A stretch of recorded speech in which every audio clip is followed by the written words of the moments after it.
Before I speak, hit subscribe and draw closer to the shadows, because this is a truth Rome tried to strangle in silence, and I am one of the last men alive still haunted by what I saw.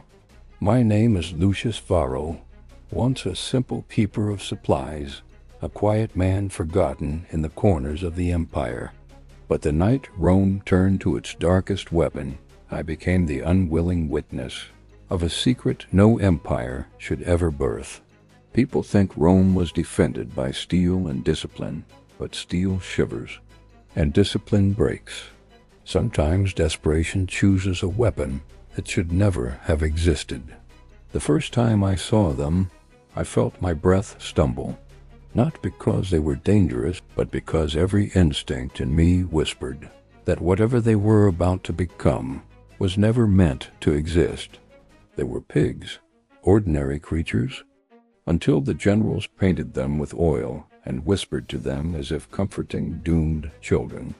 One general told me in a trembling voice, "Silence hides thunder, Lucius. And tonight, this thunder must burn." Then I understood. These pigs were not animals anymore. They were torches waiting to scream.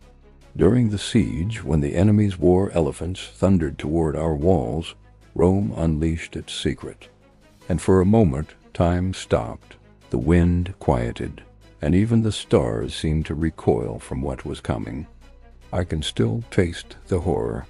The pigs were set alight, fire swallowing their small bodies, pain twisting their cries into something that made even the night hold its breath. But it worked. The flaming, shrieking creatures ran beneath the elephants, and the mighty beasts, terrified beyond reason, broke ranks, trampling their own soldiers in a frenzy of smoke and fear. The generals called it victory. I called it a wound the empire would never admit to. Later, when the battlefield cooled, one officer put a hand on my shoulder and said, "We do not choose the monsters we become, Lucius. War chooses them for us, but I have lived long enough to know that war only reveals the monsters we were already willing to summon." And in the end, Rome did not summon weapons.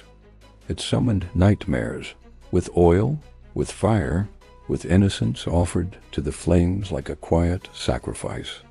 If this truth unsettled you, like, share, subscribe, and follow the shadows, because the darkest stories are the ones history whispers last.